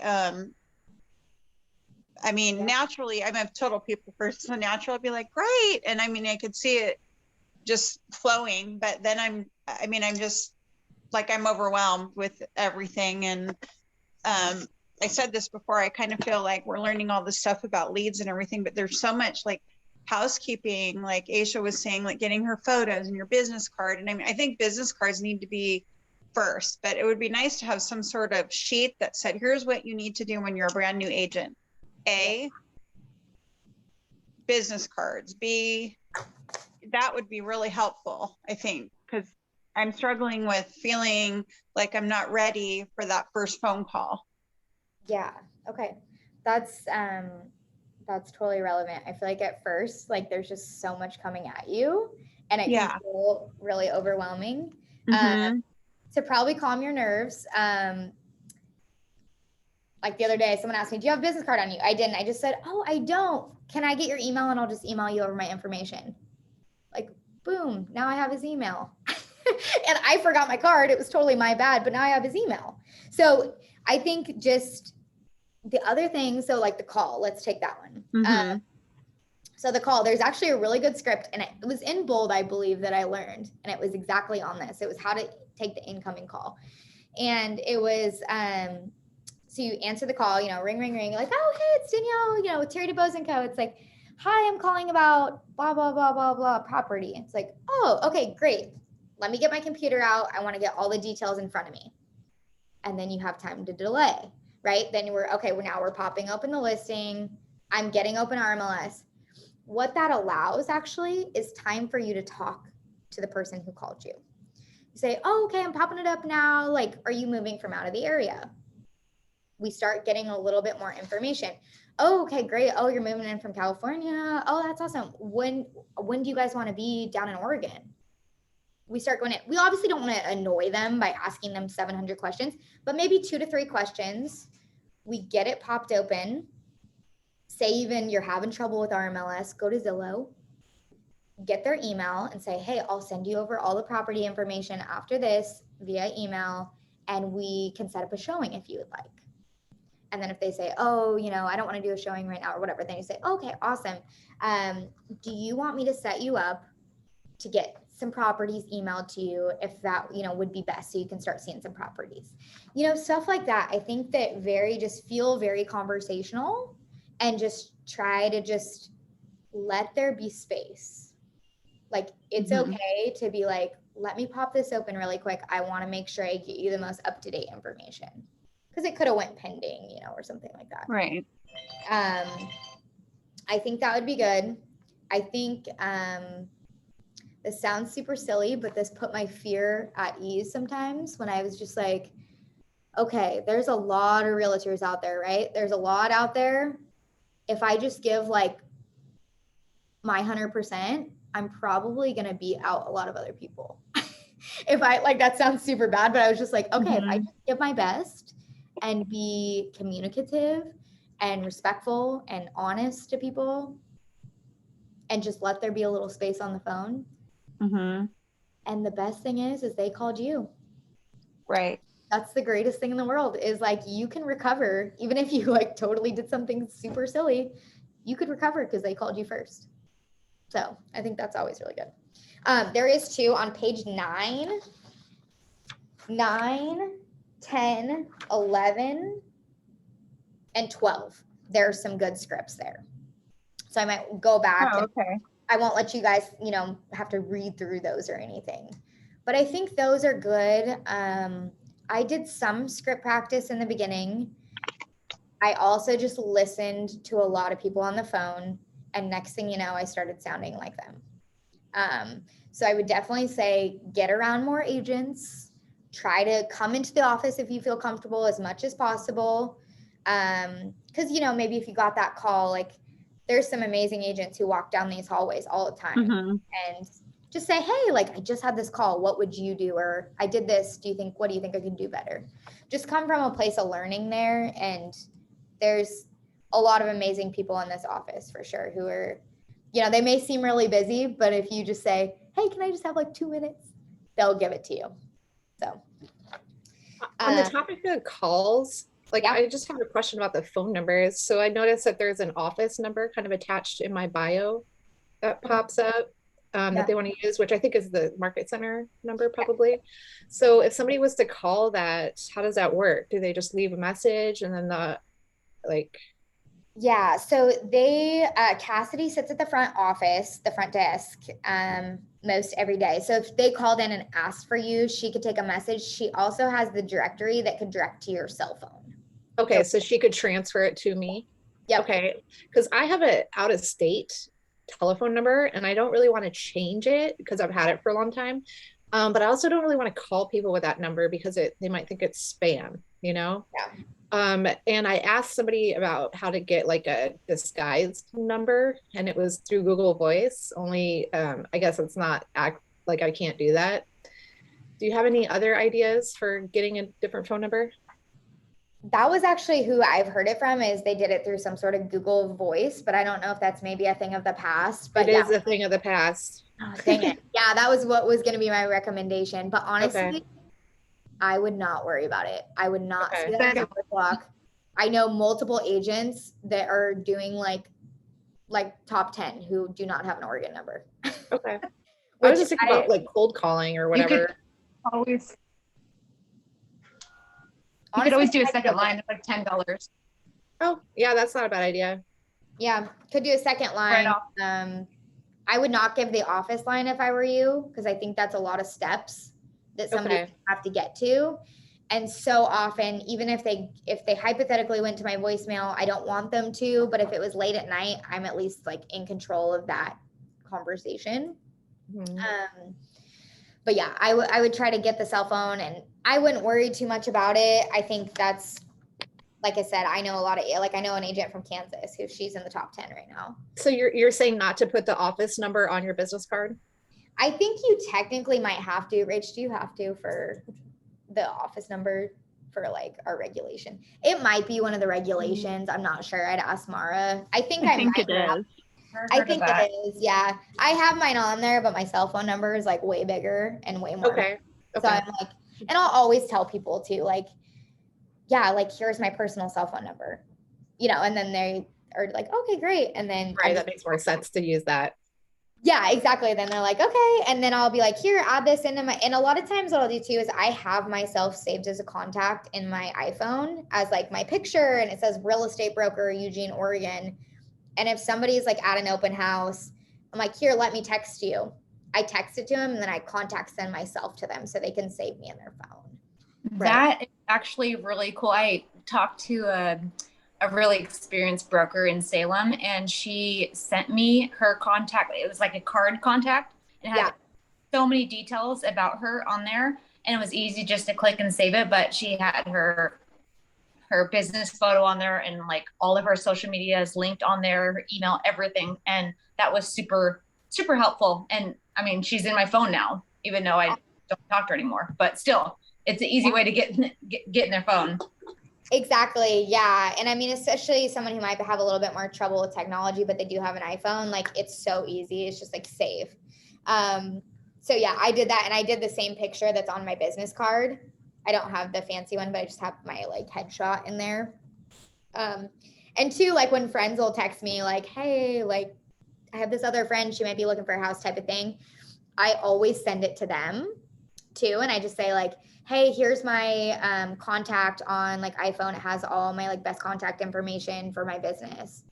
And then that sort of creates that like business relationship with the referral too. Like, would you pass this on to them? Like, I'd love to reach out type of thing.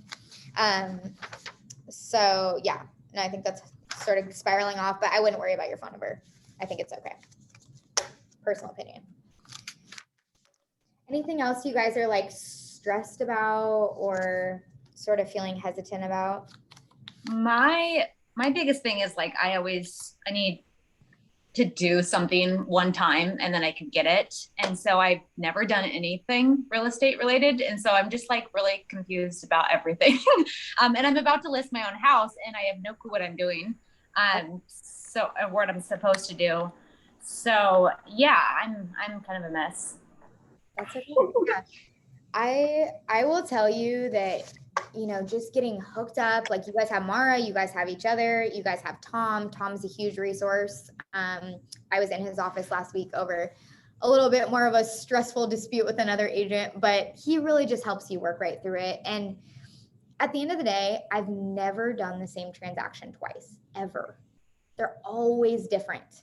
And there's always something to learn on each transaction. And so obviously there's the baseline things we need to do to be professional, but I think there's also like an element of just wanting to be a learner and just say, okay, now I'm crossing this bridge of, I have 15 offers. Like, how do I deal with that? So yeah, no, it's definitely, everything feels new and different. And I think tapping into the education is just like so important. And I took a class almost every day for the first year and a half, like every day.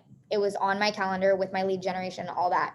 I didn't care what the topic was. I was taking the class just so I could feel like I was getting up to speed quicker than anybody else. Is that a class on command? Yeah, I take the command classes a lot. The other ones that I really like, let me pop open this team. They're part of our network, and they started recently doing these in like the last 6 months.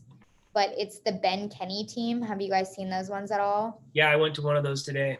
Okay, good. Yeah, I definitely like Via. I met her in person. She's freaking awesome. And they've interviewed a lot of people who Gary Keller has interviewed, but in the Northwest.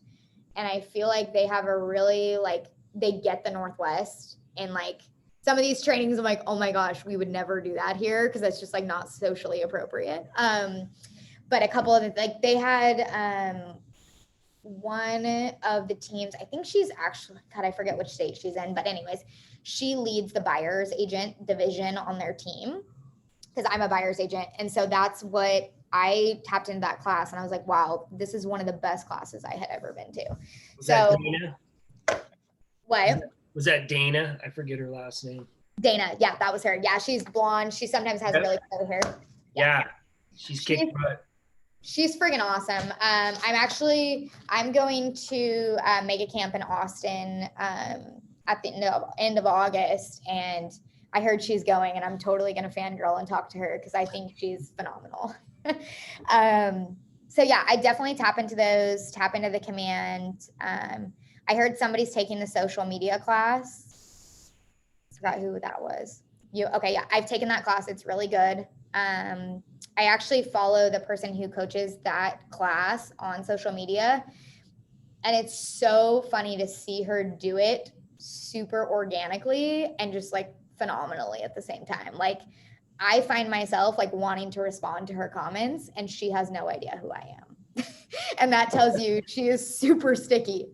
And she's just really funny and open, and just, you feel like connected to her really well. So yeah, social media is definitely my weak point. I like it kind of, but I'm not like really on there a lot. And I don't really like to have to post all that. For me, it's the commitment of coming up with what to post. Yeah. So a blueprint would be great. I'm hoping I'll get that from the the class. Definitely. What social media class is that? 'Cause I'm kind of in the same boat. Like, I'm just restarting mine. It's if you go to the commands, or is it command? I think it is. It's where there's like maps coaching. Yeah. And you kind of click on that. It's a 8-week class. Okay. And it's once a week, and I think it's on Tuesdays, but it starts August 17th, but you guys will still be doing these classes. So it might conflict a little bit with that. I have already taken those classes that are at the end, so I felt like it would work well for me. But Awesome, thanks. yeah. Yeah. I googled the top people in the United States for like real estate agents on social media, and they actually have like top real estate social media people in each state and that win awards or whatever. And I went and followed all of them on Instagram. Yeah. So if you find me on Instagram, all the people I'm following are supposed to be the top people and nice. just copy what they do. Can you put your Instagram handle down? Yeah. That's awesome. Yeah, I started going on TikTok and I just started seeing who was like really good. And I was like, dang, like, I don't even know why I like you right now, but for some reason, like, I want to watch all your stuff. And then I would go to their Instagram because if they're putting out like video content, they know what they're doing, you know? And then I went back and I looked at them on Instagram. And for whatever reason, I follow like 5 agents out of Arizona who I'm like, I don't know if you guys have like a full team doing this behind you or if you're just that amazing. Either way, you're really good. But yeah, we definitely are super into that. Rachel and Megan on our team are really phenomenal at that, like coming up with ideas. One thing that we want to do better at in the future is just sitting down and just saying, hey, for the month, this is what we are looking to post. We're fortunate, but we also use our pending solds as a crutch a little bit, I think. So that's something that we could pick up more on, is just more like organic content of us being out and about. Okay, perfect. Yeah, let's all follow each other on social. And I think too, you know, like you guys are already like your own little micro group.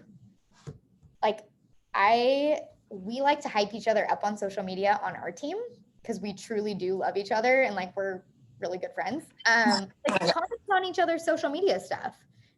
You know, if you get a pending up, like if you guys have a group text going or if you guys are in class next week, be like, hey guys, will you comment on my post? Like, don't like do that. Like, I think that'd be super awesome to be supportive of each other and following each other's cool social media stuff. And you can totally tell me, I'll hype girl you up on your social media all day long. Rachel, what was the thing that you were going to show? Rachel's got an idea on here too for you guys. On Command, there's a section that's called Designs. Let's get Rachel in here. Hi. Just the girl in the background. Yeah, she's helping me with my vids here. But if you want to start out with different templates on social media, there's a design aspect on Command where there are different templates for you to put in your own content, but it has one for Facebook, Instagram, LinkedIn, all these different templates that I feel like is a good resource, and it's pretty easy to use. Yeah. And that might be something to think about if you guys are starting, and this is actually something I learned in the social media class when I took it, was say you get your headshots and stuff up and you're just starting out your page, post content before you start pushing your page out to your general followers. So then you have maybe 5 to 10 posts that show maybe an open house, a spotlight, a video. So basically like be developing your social media before you push it out to your general following. Because then when they come to your page, they're like, oh, wow, I can't believe she's been like doing so well in real estate. This is so awesome. Like I should message her. Versus, oh, she just got a new headshot. This is her first day type thing. So I think that that'll help a lot. Especially Good. Front door's locked. Thanks for the breadcrumb. So, and there's no. Okay. Okay, we got her muted. Okay. Anything else that I could be a resource for you guys on, or anything that you guys are stressed about? One other quick question about Facebook. Am I able to, because I just did my first open house last Saturday and Sunday, am I able to take the professionally done photos off Zillow, or do I need to use the ones that I did on my phone? For your Facebook, technically you're supposed to ask the other agent because it's their property. Gotcha. Yeah. So, I mean, do I do that every time? I'd be lying if I said I did. Yeah, usually they're our own, so I don't have to worry about that too much. But if you're already setting up the open house with that agent, that might be a good question to ask in the beginning is like, hey, I want to make sure I'm doing some marketing on my own social media for this. Could I use the photos? Gotcha. So for now, just to be safe, I'll just use the lesser quality ones I took on my phone. Yeah, I think that'd be perfect. And if you took a video, maybe like pop that in there too and just be like, oh yeah, like I just, it was a great open house this weekend. Like maybe the property is already pending, like something like that. Like, oh, it went really well, like property's already pending or something like that. Gotcha. Thanks. Yeah, of course. Any other questions or fears you guys are going through right now?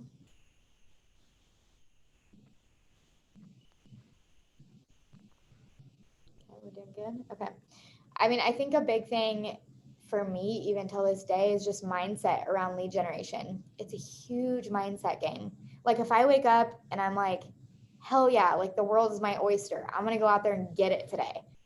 I'm going to get way more leads. Like it's just like the process of those leads coming to you. Like it's totally like I've just had so many weird instances like over the past 3 years in real estate where I'm like, what just happened? Like that had to be like divine intervention, but it was totally just like the aura that I was putting off and the vibe that I was putting off. I mean, I've done this too on open houses. I'm like, God, I do not want to be here right now. Like, I'm so tired. I worked all week and now I'm on the weekend working again. Like, I give off that vibe, like 10 out of 10 times I'm getting 0 leads, you know? So I think that's like mindset, preparation, prepare to get the lead.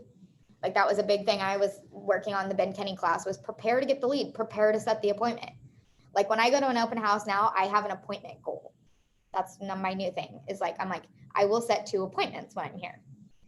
So when I show up, like I have an intent to set 2 appointments. I mean, that poor guy on the other side doesn't know he's set an appointment with me yet, but he's going to. So then by that time it's like, oh yeah, okay, perfect. Do you want to get coffee this week? And we can talk about, you know, your home buying thing. It's like, now I'm just setting those appointments. But the craziest thing is I could have set that intent 3 years ago. I just didn't know that yet. So, quick question. So when you were just starting out before you had your own sellers, I guess, your own open houses, were you just going to different agents around Keller Williams and asking them to be able to host their open houses? Is that what you did? So I joined a team, and at the time I joined a team that had a solo agent. So we were a growing team. So she was pretty busy at the time for sure. Like there was a reason that I was coming on was to support Terry DeBose is her name. And so I was definitely picking up a lot of those open houses organically through the team. So I didn't have to do that as much, but I will definitely say that there is a lot of solo agents at KW or teams who are looking for support for sure for that. So I would reach out in the Facebook group. Okay. And then do you have the email that's for the buyer seller needs one, the email? I can check. Okay. Rachel's going to check on that link because there's also this email that's for buyer seller needs or sort of like different communication. And if you're part of that email group, sometimes you'll get like SOS, I need help with my open house, and you guys can pick those up right away. I'm sorry, where does that come from? Rachel is right here. She's gonna try to find that email and we'll send that out to you guys and just make sure that you're in that email group. Okay. If you have like a really specific buyer need too, you can use that and email it out to like all KW agents and say like, hey, here's my buyer need. This is their budget. This is stuff like that. Our team has been super interested in organic, like growing that like part of KW a lot is like, you might have someone who doesn't even know that they're going to sell their house. But if I called you and said, hey, I have to have a 4-bedroom house, like my buyer needs one. And you sit there and think, okay, who do I know who has a 4-bedroom house? And then you call 3 of your friends and one of them says, oh yeah, I want to sell. Like that's like old school real estate, right? Like we have to be communicating more. And that's something that we're definitely really interested in doing that. So that's that email. I'll send it out in the chat box after, but that's buyer seller. Is that just in Eugene? The buyer seller needs? Yeah. Yeah, I think that's Eugene Springfield, buyer seller needs. Yeah. Oh. But where do you have one like sort of out of area or what are you thinking? I don't know what we have. I'm in Salem. Oh, gotcha. Yeah, you potentially probably have one of those sitting in your office. Yeah. I know too, like our Facebook group is probably like the most active spot. So if you even post on there, the other thing I would do too is go in and look like you know, when they post those like monthly, like who's at the top of the numbers type of thing, you could totally go into those and look and just be like, okay, yeah, Rebecca Marsh, she's a single solo agent. She's always on the list. That could be a good person to reach out to too. I've done, sometimes if we're slower on listings, I now have agents who just like, they'll text me like, hey, do you want to pick up this open house? Because they know that I like to pick them up. But yeah, you could do that. I think the other thing to realize is to do a good job, follow up with the other agent, say, like I have a text that I send to the seller's agent after, even if it's not my principal broker, that says, this is how many people who came. This was their feedback, positive and negative. Anything, you know, if there's somebody who was interested, maybe had an agent that they're going to bring back, I give them like all that info, and like I just keep it in my notes like throughout the open house. So by the time I pick up the signs, I'll send that seller's agent the email or the text. I'll say, hey, thank you again so much for allowing me to do your open house. It was really successful. Here is some feedback and here's what happened. And I actually learned that from Hannah Reno. She did my personal house because I didn't want to do my own. And I was like, dang, like as a seller's agent, I felt like my open house was really well taken care of, and that agent did a lot for it, you know? Okay. Carrie gave me a tip at the that open house thing that was at the center, to when you solicit an agent, to put your picture like on a little pamphlet and to kind of write out what you'll do for them, rather than just like sending them a text or an email asking for an open house. Yeah. Like kind of introduce yourself. Yeah. And I think that probably during this course at some point you guys will get, or it's in the MREA, the Red Book, there is actually a whole page that'll show you what to do and be prepared for an open house.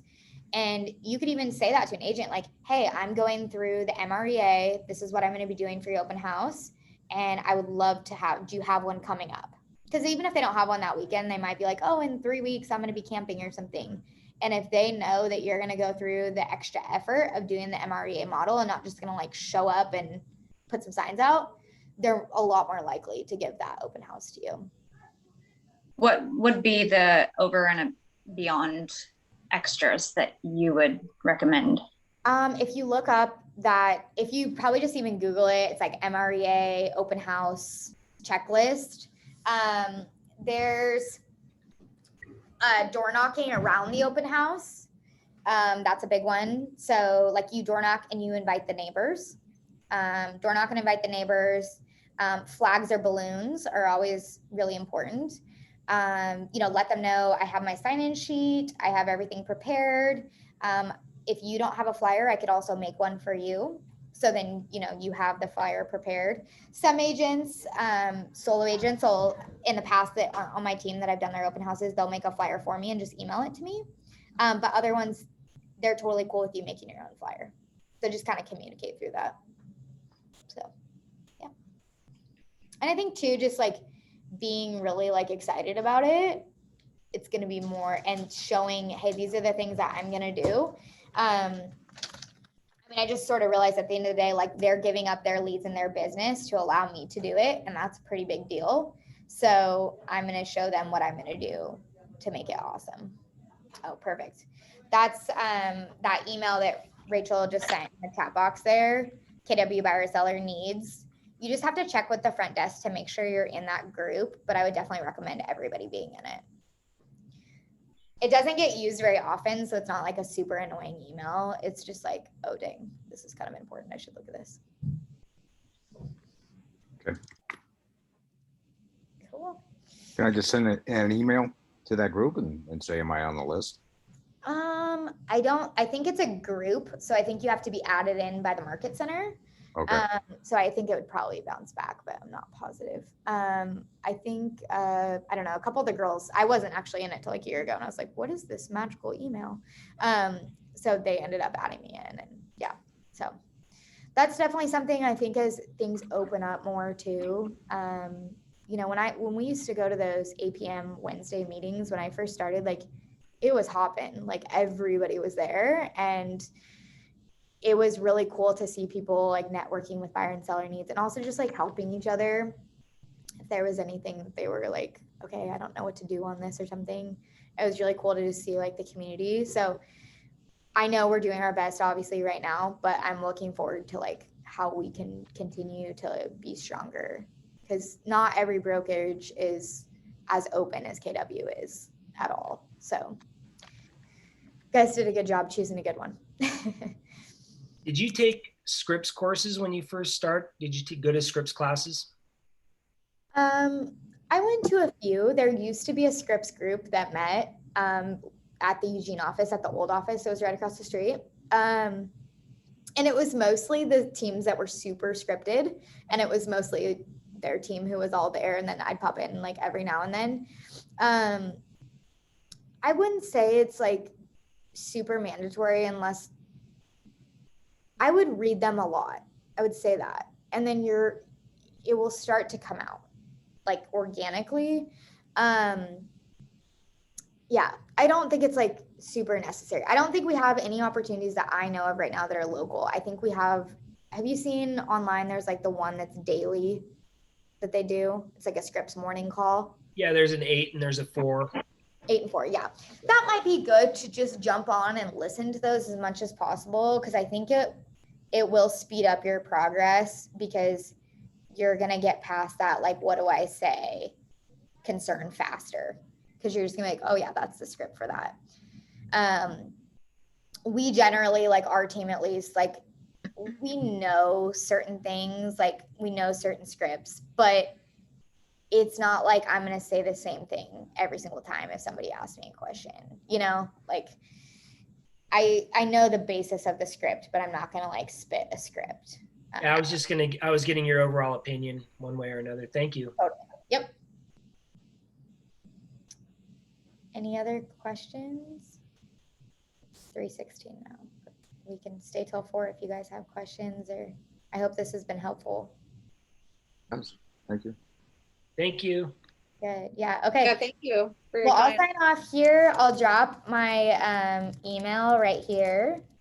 And here's my cell phone number too. And what's here's my Instagram. I was gonna give you my social security number, but just kidding. Guys are a little stressed. I'm like, almost gave you my social security number.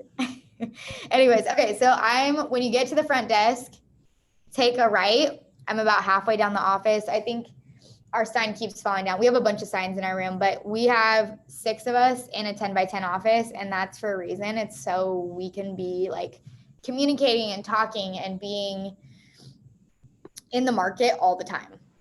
So we do not hold our own office, and that office is always open to you guys to come into. We are more than happy to help with any questions at all. And sometimes we'll go in the big room too and work. And if you guys ever see us, or honestly anybody for that reason, like everybody's so awesome here, just talk to them, just ask them your question, or you know, whatever. We want to see you guys succeed at a really high level, and I'm excited for you guys. Cool. Thank you. Thank you. All right. Okay, we'll talk to you guys later. All right. Take care. Bye.